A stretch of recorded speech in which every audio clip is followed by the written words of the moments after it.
to alcohol, the cause of and solution to all of life's problems. How's it going, my stylus-wielding warriors? It's your bearded beer-chugging boy Rob, and I am back with even more hidden gems for the mighty dual-screen clamshell that was the Nintendo DS.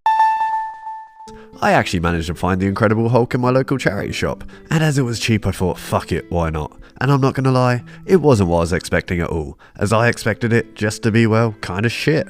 But strangely, it is in fact a really, ridiculously fast-paced good time that is perfect for short bursts of rapid speed entertainment. And it's that speedy gameplay that will keep you hooked, as at times this game gives off some light Sonic vibes as you bounce around and burn through levels, destroying all in your path without ever pausing for a break. It's genuinely thrilling stuff that will keep you coming back over and over just to see if you can beat your high scores. Obviously though, if you'd rather just stomp around at your own leisure, smashing and punching all in your way, you can do that too, but I urge you to use Hulk's speed more than his strength to get the most out of this title. Solid gameplay aside, the game story is loosely based on that of the movie, but also does what it wants and even throws in some nice unexpected twists and turns along the way. I also have to praise the addition of tons of unlockable costumes and the use of various bosses plucked straight out the Hulk's rogue gallery. I don't know, for a game so short and simplistic, I wasn't expecting to have quite the literal blast I did with this one. I recently made a video detailing which characters/franchises I'd love to see get their own genuinely good video game, and on that list I had a space for Adventure Time, and I said how I'd love a big, grand, Zelda Breath of the Wild type Adventure Time game. But as that will probably never happen, well, not a good one anyway, I'll stick to the gem that is the Zelda 2 imitating, "Hey Ice King, why'd you steal our garbage?" Yep, you heard that right. This game openly copies and parodies one of the black sheeps of the Zelda franchise, but I mean it could have been worse. It could have been the Zelda CDI games, right?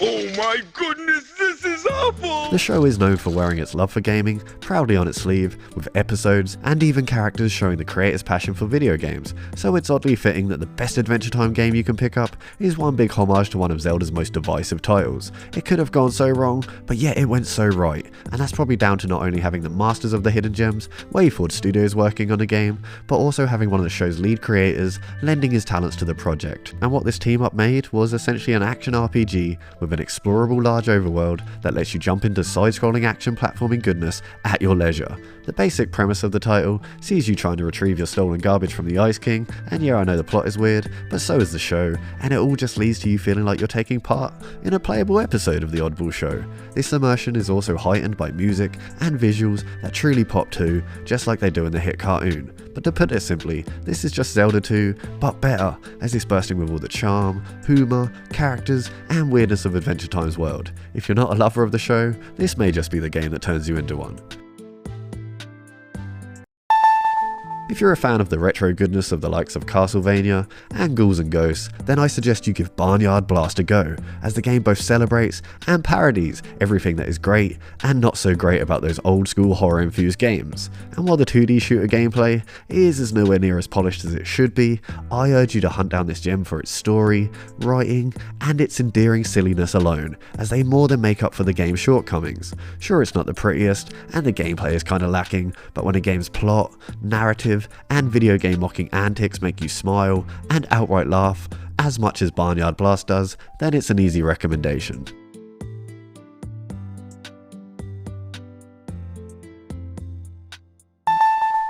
If you're going to attack a town, make sure it's not a town full of ninjas, as they will mess you up. And while I'm not normally a fan of tower defense type games, Ninja Town is definitely an exception, as it's just so damn charming and addictive. The gameplay is mostly your standard tower defense affair you have seen before, but this time it's wrapped up in a large coat of beautiful ninja presentation and visuals that really do help to make the game stand high above the rest. Everything else just seems to fit here, and so much thought has been put into every aspect of this game's presentation and cute, stylish ninja implementation. Yeah, sure, while the gameplay is nothing you've not seen before, it still does have a few new tricks up its sleeves that will keep you on your toes. If you've ever wanted to control your own ninja army, then Ninja Town may be the game for you. If you live in Japan and love the Game Boy Advance, then Staffy is probably a recognisable character to you. But over in the US and the UK, we never got to play Staffy's first few entries, which is a shame, as if them games are anything like the legendary Staffy for the Nintendo DS, then we surely missed out, as Staffy is a super relaxing, colourful, and addictively simple good time that's focus is more on taking it easy, enjoying the ride, and taking in the sights than being challenging. But just because the game isn't necessarily difficult, doesn't mean you should overlook this one, as just like the Kirby games, Staffy's world, level design, creatures, and power-ups are bursting with so much creativity, attention to detail, and imagination, it's hard not to fall in love with the little bouncy star. It's also one of the few games on the handheld that manages to use both screens to their fullest, with some of the bosses hogging every inch of them dual screens. The game also boasts a lot of replayability too, as once a new power-up is obtained, you can visit previously completed levels and use your new abilities to grant you access to areas and treasures that were previously unobtainable. If you're looking to jump into a world with great art design, stylish enemies, and bosses, but don't want any stress, well, give this one a go.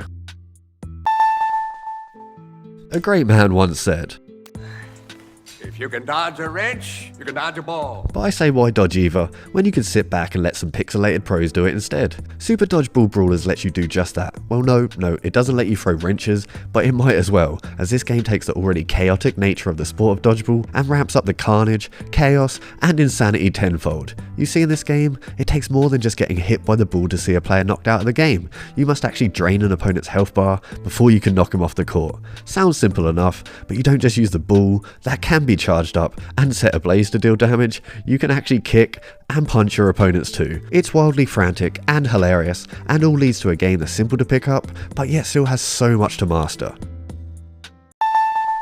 It's a strange thing to say, but the best Metroid game on the DS isn't even a Metroid game. It's in fact Scourge Hive, a game so frickin' awesome that if you'd have replaced the ponytail star of the game with Samus Aran, I'm sure the game would have been hailed as one of the best games on the system. Yup, Scourge has all the elements of a Metroid game. You have a badass female bounty hunter as the lead protagonist, you explore quiet atmospheric locations in the darkest regions of space, and fight deadly infected alien monsters with an ever-changing arsenal of destructive toys. And you have to find a cure for the infection that's taking over your body too. So basically, think Metroid Fusion with a different camera angle.